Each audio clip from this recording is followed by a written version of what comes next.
Welcome to the How to Be Awesome at Your Job podcast, the show where brilliant professionals share how to sharpen the universal skills required to flourish at work. Enjoy more career fun, wins, meaning, and money with your host, Pete Makaitis. Hello, and thanks so much for joining us here for episode 401 with Brian Fielkow. Brian is talking about culture, how it gets created and maintained, and how to find out if a potential workplace has got the right culture for you. So you'll learn, one, why customers pay for culture, two, Brian's definition of a healthy work culture, and three, how to discover if your cultural fit right at the interview stage of a new opportunity. So if you want to check out the show notes or the transcript or the links to items we've referenced, it's over at awesomeatyourjob.com/ep401. And while at awesomeatyourjob.com, I hope you check out some of our cool stuff. One of the coolest new things is the drop down on the podcast section of the navigation bar. So you can now check out every podcast episode tagged by the topic and the competency covered. Some of the very favorite episodes also listed A, B, C, D, E, F between episode 0, 1, and more. That's the podcast drop down in the menu bar at awesomeatyourjob.com. Now, here's Brian's story. Brian Fielkow, JD, is the CEO of Jetco Delivery, a multimillion-dollar Houston-based trucking and logistics company with over 200 employees that was named a top workplace by the Houston Chronicle, highlighted on the 2015 Inc. 5000 list, and given the Gold Safety Award by the DOW Chemical Company. Brian's also the author of Driving to Perfection, Achieving Business Excellence by Creating a Vibrant Culture. Big thanks to Brian for sharing his wisdom with us, and big thanks to our sponsors. Check them out.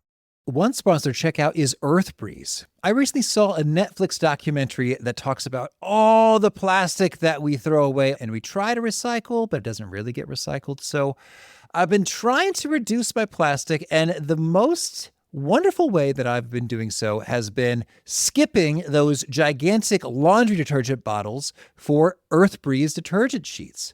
EarthBreeze detergent comes in super convenient cardboard, plastic-free packaging, so it's much more eco-friendly than your normal detergent. And I love how portable and quick and easy they are, and I save a pretty reasonable amount of time skipping having to carefully pour and measure liquid detergent into the machine by just tossing a quick and easy sheet in there. I personally like their scent-free version, so check out EarthBreeze for an easy way to get clean clothes without the plastic waste and get 40% off with your subscription at earthbreeze.com/awesome. That's earthbreeze.com/awesome. One sponsor checkout is Bamboo HR. I love owning my own business, but I do not love doing government compliancy things. HR is hard, but Bamboo HR is easy. Bamboo HR is a powerful yet flexible all-in-one HR solution for your growing business. Wrangling benefits, onboarding, performance, recruiting, reporting, vacation time, trainings, oh my, can take hours. But with Bamboo HR, it can take mere minutes. Setting up a demo account is ridiculously easy.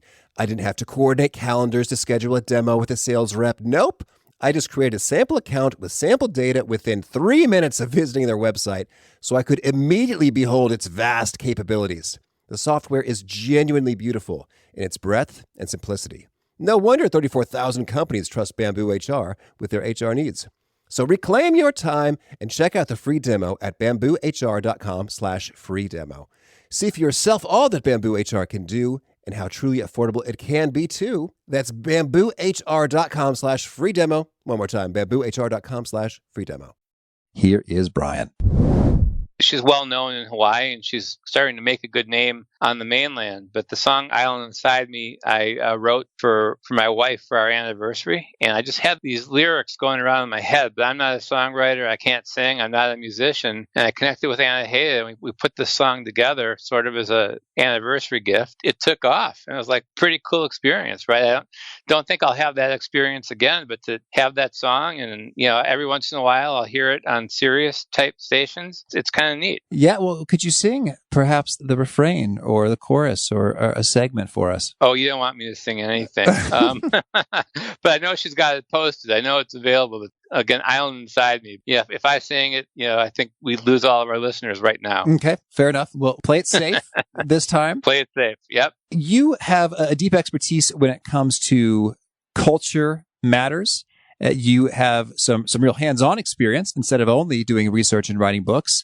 So maybe could you orient us a little bit to where you've come from and why culture has become an issue that really matters to you so much?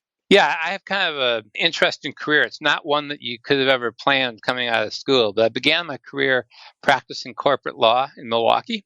And maybe 6 or 7 years in, I went to go work for my favorite client. They were in the recycling business. And it was a wonderful opportunity. We built that business while I was there for a good 6, 7 years. We sold it to Waste Management. I worked at Waste for a couple of years. And then I bought my current company about 13, 14 years ago, trucking and logistics. So I've seen large Fortune 500 companies. I've seen entrepreneurial companies, everything in between. And, it was interesting when I got into recycling coming out of the law business, I noticed that what we were selling were bales of cardboard. A bale of cardboard is a bale of cardboard. But we were commanding a premium. It took me a while to figure out why would anybody pay us more for what's in the truest sense of the word, a commodity. It didn't take me long to realize that other people would promise an order of 1,000 tons and they'd ship 700. There was so much gamesmanship in the business, but we did what we said. People were paying us a premium for peace of mind. They weren't really buying our cardboard. They were buying our peace of mind. And that was a lesson I got very early on post-law.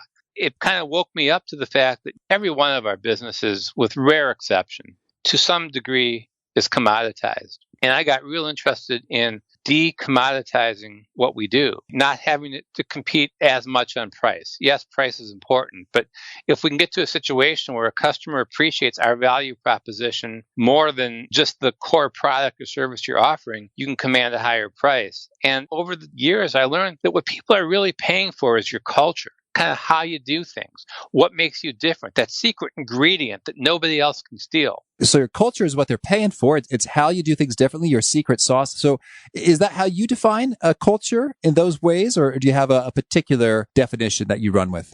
Yeah, let me give you how I define it. There's books and books on culture and the theory behind it. I'm not a fan of the theory because we're practitioners and we need to know now. So I'm going to keep it real simple and say that in simplest terms, you've got the beginnings of a healthy culture when you've got the right people and the right processes working in harmony. In a healthy culture, you've got the convergence of people and process. That's what yields consistent and hopefully excellent results for the customer. You could have the right people and no process, and every day is a new day. You could have the right process and the wrong people, and forget about that. So I've learned over the years that it's getting the right people, the right process working in harmony, and it's also rooting your company in a well-defined set of values. We have so many arrows coming at us in the business world, so many different priorities, that sometimes we forget that there's this adhesive that binds us together.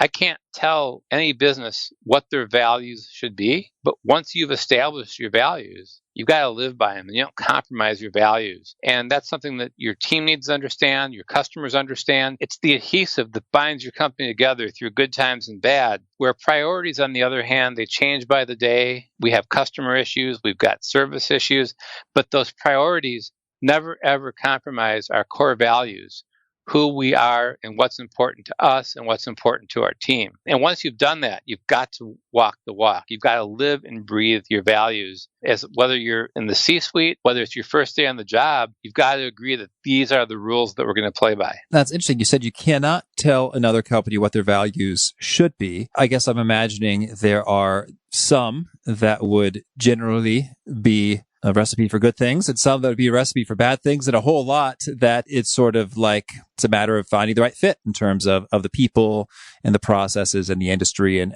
kind of what is your focus as a business. So could you give us an example of some values that are unique? Because I think a lot of organizations will say, hey, integrity, of course, is a big value. And sometimes they live it and walk the talk, and sometimes they don't. But it doesn't really seem so distinctive when you hear that integrity is a value. But it seems like in your practice, integrity is defined as doing what you said you were going to do when you said you were going to do it, really was a differentiator there. So could you give us some examples of different values and how they come to life? Well, sure. I mean, let's talk about integrity for a minute, because you're right. That can sound overused. I mean, what company in the world doesn't say integrity is a core value? But now look around, right? And if you watch football as much as I do, you've seen the Wells Fargo ads, right? Established in 1860-something, reestablished in 2018. Why? Because they had integrity issues that really hurt their reputation. Opening up fictitious accounts, it was a pretty big deal. And Wells Fargo had to do work to repair its brand because of integrity. So it's something you take for granted then you realize that if you let it slip and don't focus on it, it could slip intentionally or unintentionally. So something even as simple and commonplace as integrity, if you as the leader aren't living it and are kind of looking the other way, one lie will breed 1,000 lies. If I've got a problem with a customer, I'm not going to make something up. I'm going to tell the customer what happened and how we're going to fix it. And even though the customer may be upset, hopefully over time the customer will respect me more because people can smell a lie a mile away. So if my team sees me behaving in that manner, they're going to follow my lead. On the other hand, if my team sees me acting with integrity, they're going to follow my lead. And especially as we are starting to work with younger and younger employees, people just don't want to work in a company where the values are adrift. Integrity. Another great example is respect. And again, people use respect too loosely, in my opinion. When I say respect, what I'm talking about is treating people like human beings first and employees second. That's the ultimate respect. The ultimate form of disrespect is anonymity. Hey, you're number 100, go do your job, punch in, punch out, not knowing a thing about that employee personally. And as my company has grown, I can't know a thing about all my employees, but my manager's better. There needs to be something in the culture that makes sure that my managers know their employees like I know my direct reports, so that everyone is accounted for. And the ultimate form of respect, like I said, is making sure that people's overall human needs are met, and that nobody, no matter if it's their first day on the job, feels like, all they're doing is punching a clock, and if they didn't show up, it wouldn't matter. Right? That's just a horrible situation to be in. And so respect is a value. Those are some of the things that we do to promote respect, regardless of what it is you do, because you're an important member of the team, regardless. Right. Okay. Well, so I'd love to dig in a little bit in terms of thinking about values when it comes to finding fit with regard to career planning. How do you think about that game? I'd say both in terms of zeroing in on what values matter to you and then assessing whether a company really has it. Because I think a number of cultural pieces in terms of how things are done in a given organization really can vary and vary fine and suit different people differently. So for example, I think that some folks would say, oh, we're all about collaboration. And so we've got an open office floor plan and we've got bays with 10 employees in each of them. And so they're always kind of seeing and interacting with folks. And we're always on Slack and doing that. And then some folks would say that would drive me insane. I need my quiet time to really focus and go deep in creating stuff. And so that would be sort of a natural mismatch when it comes to how you prefer to do your thing and how the organization is doing their thing. So how do you think about navigating this whole fit and research game? Such a great question, because whenever I see forced fun, I run away. I go in the opposite direction. So for me, having a slide in the middle of the office and having all those amenities, that's all well and good, but that's not culture. I mean, that people mistake that kind of stuff for culture. Culture is not campfire, fun and game stuff. This is a hardcore business proposition. If kind of the slide in the office fits your culture and it's in the context of an overall healthy culture, it's fine. But if you're using those bells and whistles to get employees in, and then once they come in, they realize you're in a toxic environment, that doesn't work. So to me, there's some subjectivity to it. There's definitely a component of individual taste. So maybe I prefer a company that's more formal. Or maybe I prefer a company that's more casual. Maybe having a social life with my coworkers is important. Maybe I don't want it at all. Maybe the company is extremely hierarchical, has a well-defined org chart. Maybe the company is more loosely defined. All that's okay. And none of that is indicative of whether the company has a healthy culture or a poor culture. It's how the company chooses to operate. It's its own personality. That's where you've got to find the fit. And again, there's no right or wrong answer there. But when you want to talk about how do I find the right culture, regardless of whether it's hierarchical or loose, whether we're wearing suits or whether we're wearing shorts, that's the key, is to dig beyond the surface, dig beyond the slide. And it's not one size fits all. I think the best advice I could give somebody is when you're doing an interview, okay, you're going to speak with the hiring manager. You might speak with human resources. But the real people you want to talk to are prospective peers, prospective coworkers. And we do that with pretty much all of our job interviews, whether, again, it doesn't matter the level that we're hiring for. We want to be sure that peers can talk unscripted and what it's really like to work here. We want to make full disclosure about our company. We're proud of it.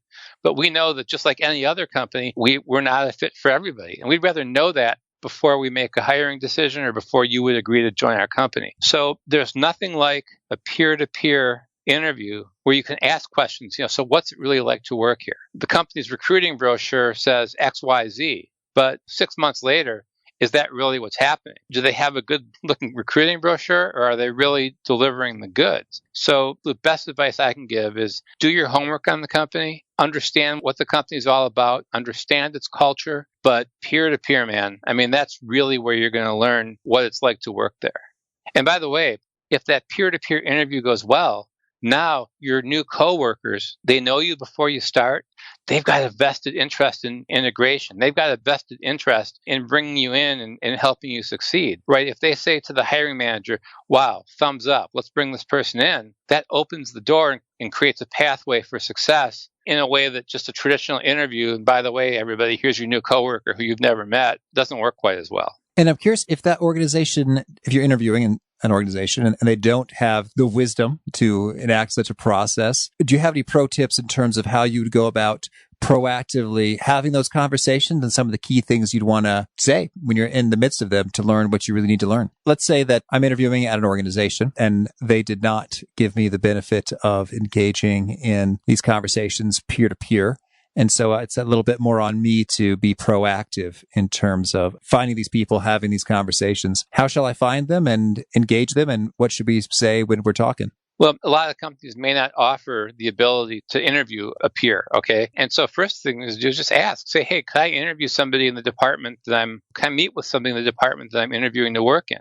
A lot of times the companies may say yes. But if they say, no, that's not our practice, we don't do that. Okay, let's respect that. I would still ask the hiring manager questions. What are your company's values? Give me a feeling for when those values were challenged and how did the company respond? Just like they're going to ask you those questions, right? They're going to ask you, tell me particularly a difficult problem or difficult situation. How did you address it? You better be prepared to answer that. Well, I think that, it's a fair question for employers too, is tell me your story. If you look at it as an interview as a two-way street, not just the hiring manager interviewing you, look at it as a conversation. You'll be able to develop that feel just almost organically in a conversation. And if it's that tight and that rigid, and you don't have that opportunity, the company is telling you something about its personality. And I'm not saying that's bad. I'm just saying that's probably not a place I'd want to work. And that's not kind of how we would bring employees in. I mean, I want an open door, full disclosure. But if companies don't do that, with social media, you can still network and find people who work there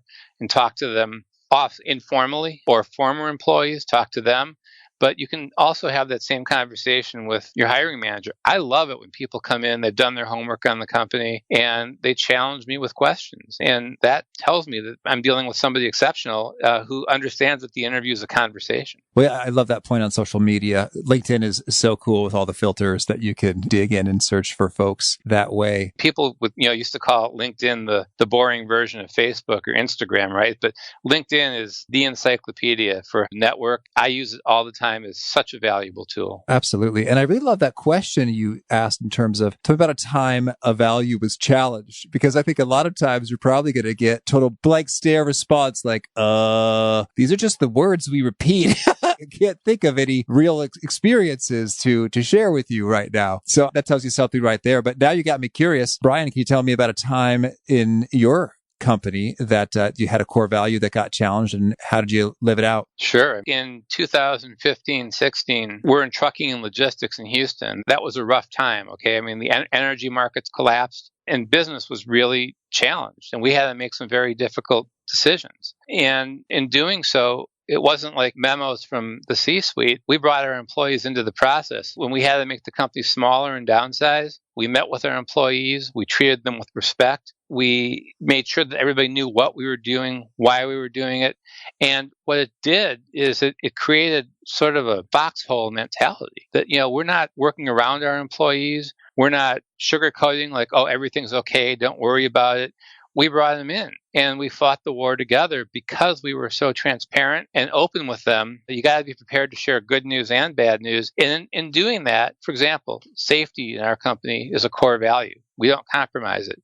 Well, no matter how rough business got, no maintenance got deferred. Every single vehicle was maintained regardless of the company's financial performance. And I've seen other organizations where, oops, business is bad. Let's figure out where to cut. Well, we can cut maintenance. No, if safety is a core value, you don't cut, you don't defer maintenance. You keep running your business. I can use that time when this company was really challenged and really stressed by a rough economy. And people in other businesses were losing their jobs left and right in Houston during that time. And we just took a very contrarian approach that we're taking our employees with us. And even though we couldn't take everybody with us, and we did have to let people go, it was done, like I said, with dignity, with respect, and then with complete transparency to the rest of the team. And that's created kind of I think, an unparalleled level of camaraderie as the company has rebounded, recovered, and grown so well in the past couple of years. That's cool. Well, can you share some other perspectives when it comes to zeroing in on determining if a culture is a fit for you? Do you have some extra perspectives and tips when it comes to determining if an opportunity has a good cultural fit for you? Yeah, I think that you got to be careful not to conform yourself to become somebody that you're not. So don't mold yourself to a culture that doesn't fit. You've got to understand what fits. So in our situation, in a healthy culture, you've got to have employees who are technically excellent and who are in line with the company's values. You get yourself in a lot of trouble when you look the other way. I've got a technically excellent employee that's walking all over everybody else, just a horrible team player. Well, I have to either coach that employee back in to working within our values. They can't be part of the team, no matter how technically good they are. And a lot of times we look the other way when it comes to technically good people, even if they're destroying the morale of the company. So as an employer, you've got to stand up to that and be sure that, you've got people who are value aligned and who know what they're doing. Well, similarly for the employees, you can't really fake it. I'm assuming you got the job because technically, you met the criteria. But in a healthy culture, I hope that you're yourself, that you don't force anything. That in a healthy culture, you'll be challenged, right? Hopefully that culture will make you a better employee and a better person. And hopefully you'll do the same. You'll make the company a better company and you'll improve your coworkers. But if it doesn't fit, you got to know it. And I've seen too many times where people jump at the money. They jump at the money. Oh, if somebody wants me, I'm going to accept the job, without asking these questions of, am I going to be happy? And you may make money and you'll be miserable. Life is too short. So that's why interviewing for culture and being aware of culture is just so critically important because, we've all had maybe in our careers the Sunday night blues, kind of that horrible feeling that Monday's coming and I got to go to a place that I really don't want to go. I've had that in my career. And because I've had that in my career and I understand it so well, part of my job is to make sure that we don't have the Sunday night blues, that people are excited to come to work because they're treated right, because it's a place that they know they fit in. But if you don't fit in the place and it's not right for you, you've got to know when to get off the bus too. Mm-hmm. Lovely. Well, Brian, tell me, anything else you want to make sure to mention before we shift gears and hear about some of your favorite things? I like to always say that the foundation of the culture is what I call the 3 T's. Treatment, transparency, and trust. And if you've got that, and if you work at a company, look, I'm in the trucking business, and I've got a lot of people who've told me, well, geez, I never thought in my life I would get into the trucking business. How did you as a corporate lawyer decide to do it? And first of all, I love the industry, okay? But it's an industry that a lot of people might not necessarily just automatically gravitate to. But it almost doesn't matter what you do as long as you love the job, you love the people. So I think treatment, transparency, and trust, whether you're in a medical office, trucking business, law office, doesn't matter. Treatment, like I said before, you're a human being first and employee second. The ultimate form of poor treatment is anonymity. Transparency is just making sure your team is engaged. And the best way to engage your team is explain the why. If you give me a memo and you say, Brian, just do it, my personality is going to be to rebel. I'm not going to do it because you told me to do it. But if you say, Brian, look, here's why we're doing it. Here's the why. It's not a democracy. I'm not asking for your vote, okay? But here's the why. I'll be a lot more inclined to participate. I'll be a lot more inclined to support. So just make sure you take time to explain the why. And as an employee, if you don't know why, ask why. And if somebody says, well, never mind, it's none of your business, never mind, that's a little tip, isn't it? But the key to an engaged workforce is for everybody to know their mission, know the company's mission, know their role, why, and then finally trust. If there's no trust, let's forget about all this. I mean, in a company where trust is lacking, where people say one thing and do another, you're operating on quicksand. And you're never going to have employee satisfaction where there's a lack of trust among coworkers, lack of trust where leadership doesn't trust the employees don't trust leadership. So treatment, transparency, and trust are the three critical elements that I would look for in any business. I don't care what the business does as a sign of a healthy culture. Lovely. Thank you. Well, now could you share with us a favorite quote, something that you find inspiring? Well, probably my favorite quote is, it's too long, but I'm going to just read a little bit of it. It's Teddy Roosevelt's quote that we're all here in the game, and there's people on the sidelines that are always going to be throwing stones at you. And it says, it's not the critic who counts, not the man who points out how the strong man stumbles or where the doer of deeds could have done them better.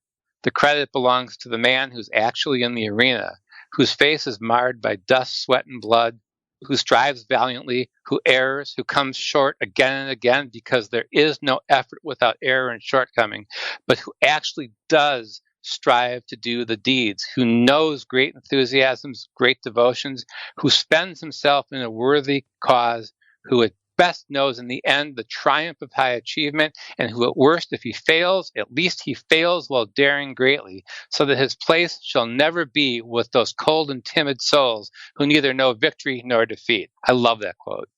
I love it because you've got people throwing stones at you your whole life, right? Just forget about those people and go out there and be your best. Awesome. Thank you.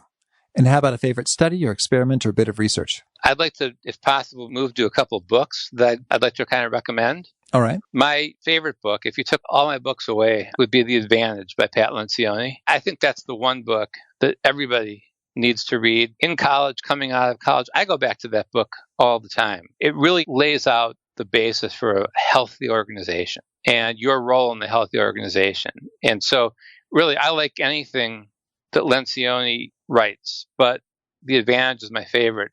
Another book that just came out last year that I'm really into is called The Motivation Myth, because I'm not, as you probably can guess by now, I'm not into a lot of the motivational feel-good speakers and those kinds of books. And what the motivation myth does is it takes the concept and turns it on its head and says it's not like you have to have the motivation, then you do the job, and then you're successful. The motivation comes from the journey itself. So the book argues that it's those small steps, it's the victories, it's getting knocked down, getting back up. The motivation comes from those incremental successes. The more you have, the harder you work, the more motivation you have. Motivation isn't like a prerequisite. Instead, motivation is one of the things that comes from doing something you love. And the book also argues that, you know what, quit trying to be like, some of the celebrity CEOs. They did what worked for them. You've got to figure out what works for you. So spend less time emulating and spend more time figuring out what your own formula is. And I just love that, as opposed to just, hey, do what I say, follow my advice, and you'll be successful. I just don't buy that. I buy you figure out your own formula, and that's the key to success. Thank you. And how about a favorite tool, something that helps you be awesome at your job? Trying to maintain a semblance of work-life balance. I'm not by any stretch 9 to 5, but I listen to my body rhythm. I listen to how I work. I'm up at crazy hours in the morning because that's when I work the best. But unless something is really important, you're not going to find me here, later in the day. You're not going to find me here necessarily on a Friday afternoon. So what I've learned over the years is that we all kind of grew up in this 8 to 5 world, or 7 to 5, or whatever it is. But hopefully, as technology evolves and as employers become more and more progressive, this isn't true for every job, obviously. If you're a doctor or a nurse, you've got to be with your patients. But for a lot of jobs, the more you can listen to your body clock and know when you're productive and kind of know when you've got that momentum, the more effective you'll be. I could do something in a half hour that would take me 5 hours if I picked the wrong time and the rhythm isn't there. So listening to your body, kind of knowing how you work. Some people, as you know, are night owls. Some people, again, like me, are up before the sun. But being able to know that and capture it, I think, is the secret to optimum production and success. Thank you. And tell me, is there a particular nugget you share that really seems to connect and resonate with your employees and folks who are reading your stuff? Yeah, when I'm talking to audiences, I do a lot of keynoting. There's a couple things. First of all, take your front lines with you. I use that all the time and it resonates. So every time I don't like doing keynotes and just kind of closing and leaving. I like to do keynotes and then saying, all right, what are the takeaways? We're not here to talk about theory. What are the things that you'll implement the minute you get back to the office? And a lot of my keynotes, a lot of my presentation revolves around frontline engagement, because I think that as a country, we've broken our contract with our front lines. And the more we engage our front lines, the better. So take your front lines with you, right? Bring them in. In my company, our drivers we have an elected driver committee that's part of how we run the company. We've got our drivers in management and operational decisions. So take your front lines with you. People use that a lot. The 3 T's, I guess, of flattery. If imitation is the ultimate form of flattery, I've heard other speakers use the 3 T's, but I think I may have invented that one. And then there's 20-60-20, which is people quote a lot.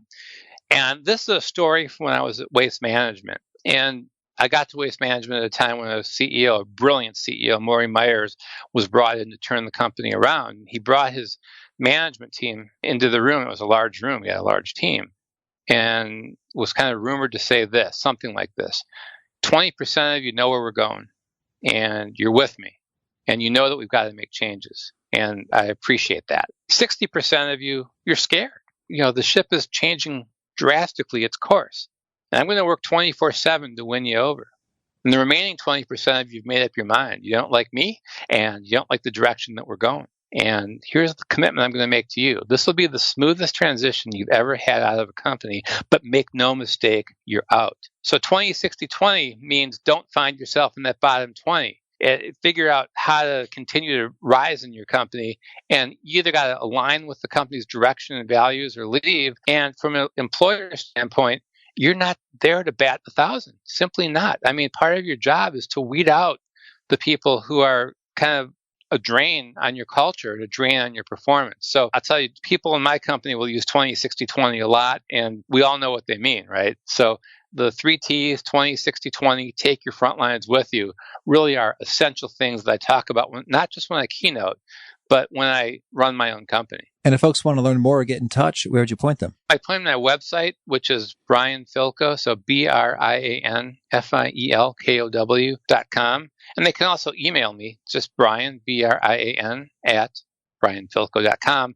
I'm easy to get in touch with and glad to kind of continue this conversation. Lovely. Well, Brian, this has been a lot of fun, and I wish you all the best in making your culture all the more vibrant and excellent and business growth and all that you're up to. Thank you so much for the time. I really enjoyed this conversation. I really appreciated Brian's take there about how when you're checking out a new potential opportunity for a new job, definitely talk with your peers, your boss, your colleagues, former employees, those you'd be working with to get the truest picture of what's going on. It is something, it might feel a little awkward or uncomfortable, like you're grilling them and who are you, and you're trying to win them over and not make them think that you don't love their situation. I don't know. I've heard those sorts of worries or concerns, but no, you are evaluating them just as much as they are evaluating you. So you're well within your rights. Go there, do your detective work. If they don't want to reveal these things, that tells you a little bit right there. And it's not such a good thing. So anyway, I think this is just absolutely a critical must do when you're pursuing a new opportunity. And yet I see that I believe it's done maybe less than half the time is what I've kind of gathered as I've talked to people about this. So please don't accidentally fall into a terrible workplace. Evaluate it in this sort of a way, as Brian suggested. And just that warning, ring true for you or people you care about who are considering new job opportunities. Public service announcement complete. Anyway, the show notes, the transcript, the links to items we referenced are at awesomeatyourjob.com/F401. If you haven't already, I hope you'll push subscribe. You'll hear from our next guest. It's Christine Hassler, and Christine is talking about overachieving and the symptoms of overachievers that perhaps you can relate to and how to navigate that all the more healthfully and appropriately. I hope to catch you there, and peace. Thanks for listening. To get the most out of the show, we recommend 2 key things. First, check out the extra resources at awesomeatyourjob.com. You can find this episode's transcript and links, as well as the perfect episode for your situation. You can search the full text transcripts of hundreds of episodes or explore episodes tagged by topic and competency covered. Second, subscribe to the podcast and get future episodes automatically. You can subscribe by telling Siri and several other smartphones and speakers, subscribe to the How to Be Awesome at Your Job podcast, or by tapping subscribe in your podcast player of choice. If you'd like some extra help figuring out podcasts and how subscriptions work, visit awesomeatyourjob.com/subscribe for guidance. Hope to catch you on the next episode of How to Be Awesome at Your Job. If you're still listening here past the music, maybe you just really love and are grooving to the music, or maybe you need some other great podcasts to listen to fill your podcastable, listenable time. If that's the case, check out techmeme.com. They've got a podcast out now, and they've historically been Silicon Valley's news source for over 15 years, and now they've got their podcast. It's called Tech Meme Ride Home. They've got the day's tech news and some pretty impressive, insightful guests and perspective in that world. So check it out. Tech Meme Ride Home.